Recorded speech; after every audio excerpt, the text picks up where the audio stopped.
Salute സജ്ജനങ്ങളെ, എൻ്റെ സർവീസിലെ അഴിമതിയുമായുള്ള ആദ്യത്തെ മുഖാമുഖമാണ് ഇന്ന് ഞാൻ നിങ്ങളോട് പറയുന്ന അനുഭവ കഥ. ട്രെയിനിങ്ങിന്റെ ഇടയിലൂടെ കോട്ടയം ജില്ലയിലാണ് എന്നെ ASP അണ്ടർ ട്രെയിനിങ് ആയിട്ട് നിയമിച്ചത്. പരിശീലനം അങ്ങനെയാണല്ലോ, അതായത് പോലീസ് സ്റ്റേഷനിലുള്ള എല്ലാ ജോലിയും പഠിച്ചു കഴിഞ്ഞിട്ട് പിന്നെ സർക്കിൾ ഓഫീസിലെ ജോലി, പിന്നെ DYSP ഓഫീസിലെ ജോലി, പിന്നെ SP ഓഫീസിലെ ജോലി, അങ്ങനെ പഠിച്ചു പോകണം. അപ്പൊ സ്റ്റേഷനിൽ വെച്ചിട്ടാണ് നമ്മൾ ബേസിക് ആയിട്ടുള്ള പോലീസിന്റെ എല്ലാ ജോലിയും പഠിക്കുന്നത്. അപ്പൊ അന്ന് അവിടെ SI ആയിരുന്ന ആളെ മാറ്റി എന്നെ അവിടെ പോസ്റ്റ് ചെയ്യുകയായിരുന്നു. അപ്പൊ എല്ലാ ജോലിയും എല്ലാവരും ചെയ്യില്ല എന്നുണ്ടെങ്കിലും ഞാൻ പോലീസ് സ്റ്റേഷനിലുള്ള താഴോട്ടുള്ള ട്രാഫിക് ഡ്യൂട്ടി തൊട്ട് എല്ലാ ജോലിയും ഞാൻ ചെയ്യാനായിട്ട് താല്പര്യം കാണിച്ചിരുന്നു. കാരണം എനിക്ക് എന്നെ തന്നെ തെളിയിക്കണമായിരുന്നു. ആദ്യത്തെ വനിതാ IPS ഓഫീസർ കേരളത്തിൽ വന്നിട്ട് എനിക്കിതെല്ലാം പുരുഷന്മാരെ പോലെ നല്ലതായിട്ട് ചെയ്യാൻ സാധിക്കും, എനിക്ക് എന്നെ തെളിയിക്കണമായിരുന്നു. കൂടാതെ മറ്റുള്ളവർ പറയരുത് ഇങ്ങനെ ആനുകൂല്യം പറ്റി പരിശീലനം കഴിഞ്ഞ് വന്ന സ്ത്രീയാണെന്ന് പറയാതിരിക്കാൻ വേണ്ടി അവരെ തെളിയിച്ചു കൊടുക്കേണ്ട ആവശ്യമുണ്ടായിരുന്നു.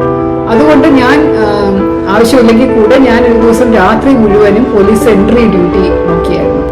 അതില് ചെയ്യേണ്ടത് എന്താണെന്ന് വെച്ചാൽ ഇന്നത്തെ പോലെ ജനമൈത്രി അല്ല, റിസപ്ഷൻ ഒന്നുമില്ല. 303 റൈഫിളും പിടിച്ചുകൊണ്ട് സ്റ്റേഷന്റെ മുന്നിൽ കാവൽ നിൽക്കണം. ഒരു പോലീസ് സ്റ്റേഷനിൽ ഒരുപാട് വിലപിടിപ്പുള്ള സാധനങ്ങളൊക്കെ ഉള്ളതാണല്ലോ. റൈഫിൾ ഉണ്ടാവും, പിന്നെ മോഷണ മുതലുകൾ ഉണ്ടാവും, പൈസ ഉണ്ടാവും, അങ്ങനെ അതെല്ലാം സൂക്ഷിക്കാനുള്ള ഒരു ഡ്യൂട്ടി ഉണ്ട്. വരുന്ന ആൾക്കാരെ തടഞ്ഞ് ചോദ്യം ചെയ്യാനുള്ള ഡ്യൂട്ടി ഉണ്ട്. അപ്പൊ അങ്ങനെ രാത്രി മുഴുവനും ഞാൻ രാത്രി ഒരു 7 മണി 8 മണിക്ക് തുടങ്ങി പിറ്റേ ദിവസം രാവിലെ 7 മണി വരെയൊക്കെയാണ് ഡ്യൂട്ടി നോക്കുന്നത്. ഞാനൊരു കസേരയിൽ കുറച്ച് സമയമൊക്കെ രാത്രി ഇരുന്നു, പക്ഷെ ഉറങ്ങിയില്ല. രാവിലെ ആയപ്പോൾ ഒരു 7 മണിക്ക് ഡ്യൂട്ടി തുടങ്ങുന്നത് 6-6:30 ആകുമ്പോഴേക്കും അനക്കം വരും സ്റ്റേഷനിൽ. അപ്പോൾ 5 മണിയായപ്പോഴും ഞാൻ ആ കസേരയിൽ എണീറ്റ് നിൽക്കാൻ തുടങ്ങി റൈഫിളും പിടിച്ചുകൊണ്ട്. അപ്പോൾ അങ്ങനെ നിൽക്കുന്ന സമയത്ത് രാത്രിയിലത്തെ ക്ഷീണം കൊണ്ട് കണ്ണ് പതിയെ അടഞ്ഞു പോയ ഒരു സമയമായിരുന്നു. അപ്പോൾ ആരും എന്നെ ഇങ്ങനെ തോണ്ടി വിളിക്കുന്ന പോലെ തോന്നി. അപ്പം ഞാൻ ഞെട്ടി എന്താ നോക്കിയപ്പോൾ ഒരു വളരെ ചെറിയ പൊക്കമുള്ള ഒരു പാവം ഒരു പ്രായമായ ഒരു അമ്മൂമ്മ. ആ അമ്മൂമ്മ എൻ്റെ അടുത്ത് പറഞ്ഞു, സാറേ എനിക്ക് ഇതുവരെ സാറിൻ്റെ ഇത് കൊണ്ട് തരാൻ പറ്റില്ല, ഇന്നാണ് ആടിൻ്റെ പാലൊക്കെ കറന്ന് ചായക്കടയിൽ വിറ്റ് കാശാക്കിയത്, അതുകൊണ്ട് സാറ് ഇത് പിടിച്ചിട്ട് എൻ്റെ പരാതി ഒന്ന് അന്വേഷിക്കാൻ വരുമോ എന്ന് ചോദിച്ചിട്ട് എൻ്റെ കയ്യിലോട്ടൊരു 10 രൂപ വെച്ച് തന്നു. അപ്പൊ എനിക്ക് എന്തോ കാര്യം ആദ്യം മനസ്സിലായില്ല. പിന്നീട് എനിക്ക് പെട്ടെന്ന് മനസ്സിലായി ഈ സ്ത്രീ എനിക്ക് കൈക്കൂലി തരികയാണ്. ഞാൻ അവരോട് പറഞ്ഞു, ഇത് നിങ്ങൾ ഇതിന്റെ കാശൊന്നും തരേണ്ട കാര്യമില്ല, ഇത് പോലീസ് സ്റ്റേഷനാണ്, ഞങ്ങളുടെ സേവനം തികച്ചും സൗജന്യമാണ്, നിങ്ങളുടെ പരാതി അന്വേഷിക്കാൻ ബാധ്യതയുള്ള ആൾക്കാരാണ് ഞങ്ങൾ, ആരും നിങ്ങളോട് കാശ് ചോദിച്ചെന്നൊക്കെ ചോദിച്ചപ്പോൾ അവര് പെട്ടെന്ന് എന്നോട് പറഞ്ഞു, അയ്യോ ഇത് ആള് തെറ്റിപ്പോയി, എനിക്ക് സാധാരണ ആ സാർ ഇവിടെ ഇതുപോലെ ഡ്യൂട്ടി ചെയ്യുകയാണ് പതിവ്.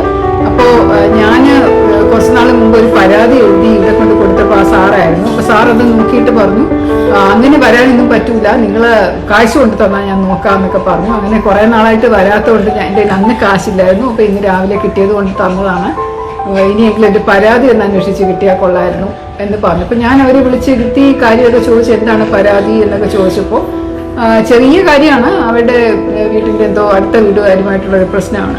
അപ്പം ഞാനത് ശരിയാക്കി കൊടുക്കാമെന്നൊക്കെ പറഞ്ഞിട്ട് അവരെ സമാധാനിപ്പിച്ച് പൈസ തിരിച്ചു കൊടുത്ത് വിട്ടു. എനിക്ക് കുറച്ച് വിഷമം തോന്നുകയും ചെയ്തു. ഞാൻ അവിടെയുള്ള എല്ലാ ഓഫീസേഴ്സിനെയും വിളിച്ച് ചോദിച്ചു, നിങ്ങൾ എന്താ ഇങ്ങനെയൊക്കെ ചെയ്യുന്നത്, പാവപ്പെട്ട സ്ത്രീകളുടെ എന്തിനാണ് ഈ കാശൊക്കെ വാങ്ങുന്നതെന്ന് ചോദിച്ചു. അന്ന് അവിടെ ഡ്യൂട്ടിക്കുണ്ട്, ആ സ്ത്രീ പരാതി തന്നപ്പോൾ ഡ്യൂട്ടിക്കുണ്ടായിരുന്ന ആളെ കണ്ടുപിടിച്ചു.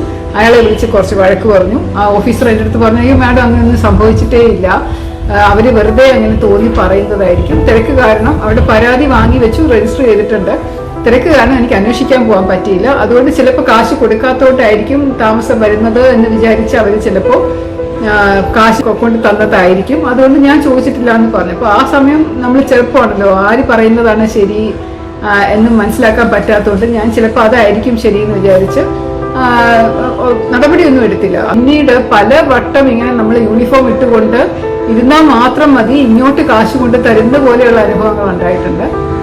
ASP ആയിട്ട് ചേർത്തലയിലെ പോസ്റ്റ് ചെയ്ത സമയം പെട്രോൾ ഊറ്റുമായിട്ട് ബന്ധപ്പെട്ട ടാങ്കർ ലോറികൾ പിടിച്ചപ്പോൾ ആ ടാങ്കർ ലോറികൾ കേസിന് ആവശ്യമായിട്ടുള്ള അന്വേഷണം നടക്കുന്നതിന് ആവശ്യമായിട്ട് കുറച്ച് കാലതാമസം നേരിട്ടു. അതായത് ലീഗൽ മെട്രോളജി വകുപ്പും IOC BPCL ഒക്കെ പരിശോധന വേണമായിരുന്നു.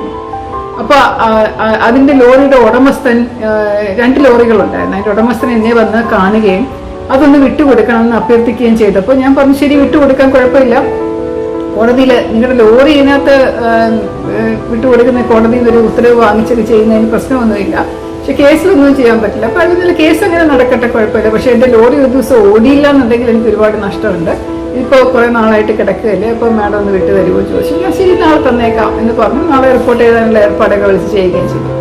അയാൾ കുറച്ച് സന്തോഷം, അയാൾക്ക് പ്രതീക്ഷിച്ചല്ല വന്നതെന്ന് തോന്നുന്നു. അപ്പോൾ അയാൾ പോകാൻ നേരത്തെ അയാൾ പെട്ടിയൊക്കെ ആയിട്ടാണ് വന്നത്.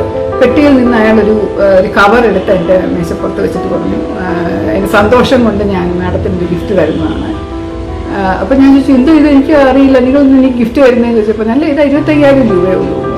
അപ്പോൾ 25,000 രൂപ എന്ന് പറഞ്ഞാൽ ആ സമയം 89-ലൊക്കെ വലിയ എമൗണ്ടാണ്. ഞങ്ങളുടെ ബേസിക് ശമ്പളം 2,500 രൂപയുള്ളൂ. അപ്പോൾ വീണ്ടും പോകാൻ എളുപ്പമാണ്.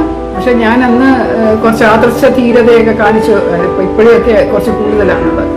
ഞങ്ങളുടെ IPS ട്രെയിനിങ്ങിൻ്റെ മുമ്പായിട്ട് എഴുതി കൊടുക്കണം. അതുപോലെ ട്രെയിനിങ് കഴിഞ്ഞ് പ്രതിജ്ഞ എടുക്കുമ്പോൾ പറയണം, യാതൊരു കാരണവശാലും അഴിമതിക്ക് കൂട്ടുനിൽക്കില്ല, അഴിമതി കാണിക്കില്ല എന്നൊക്കെ പറഞ്ഞ പ്രതിജ്ഞയൊക്കെ ഉള്ളതാണ്. അപ്പോൾ അതുകൊണ്ട് അതൊക്കെ വളരെ സീരിയസ് ആയിട്ട് എടുത്തിട്ടുള്ള ഒരാളായതുകൊണ്ട് ഞാൻ പറഞ്ഞു, ഈ ഒന്നും വേണ്ട, കൊണ്ടുപോകുമെന്ന് ഞാൻ ഓടിച്ചു വിട്ടു. പിന്നീട് പലരും എന്നോട് പറഞ്ഞു, ഇന്ന വ്യക്തി, അത് കുറച്ച് ഫേമസ് ആയിരുന്നു, ഇന്ന വ്യക്തി വന്ന് പറഞ്ഞു നടപ്പുണ്ട്, മാഡത്തിന് കാശ് കൊടുത്തിട്ട് വാങ്ങിയില്ല, ഭയങ്കര സത്യസന്ധയായിട്ടുള്ള ഓഫീസറാണ്, വീട് പിടിക്കുകയാണ് എന്നൊക്കെ പറഞ്ഞ് നടക്കുന്നുണ്ട്. 3-4 പേര് എന്നോട് പറഞ്ഞു. അപ്പം ഞാൻ ആലോചിക്കുമായിരുന്നു, ഞാൻ അഥവാ ഏതെങ്കിലും കഷ്ടകാലത്തിന് അത് വാങ്ങിയിരുന്നെങ്കിൽ അയാൾ അതുപോലെ 100 പേരോട് പറഞ്ഞേനെ അവര് കൈക്കൂലിക്കാരിയാണ്, അവർ പൈസ വാങ്ങിക്കുന്നതൊക്കെ. അത് ജീവിതത്തിൻ്റെ വലിയൊരു അനുഭവമായിട്ട് എനിക്ക് തോന്നുന്നുണ്ട്. പിന്നീട് വിജിലൻസിലും CBIയിലും 9 വർഷത്തോളമാണ് ഞാൻ അഴിമതി നിരോധന വകുപ്പുകളിൽ ജോലി ചെയ്തിട്ടുള്ളത്. ഒരുപാട് 10 മടങ്ങ് കോടിക്കണക്കിനുള്ള 100 കോടി 1000 കോടിയുടെയൊക്കെ അഴിമതി കേസ് പ്രത്യേകിച്ച് ഡൽഹിയിൽ ജോലി ചെയ്തപ്പോഴൊക്കെ അന്വേഷിച്ചിട്ടുണ്ട്. പക്ഷെ എന്നാലും ഇതുപോലെ എന്നെ സ്പർശിച്ചിട്ടുള്ള സംഭവമില്ല. ആദ്യത്തെ സംഭവം ആയതുകൊണ്ടായിരിക്കാം. നിർത്തുന്നു. സസ്നേഹം, ശ്രീലേഖ.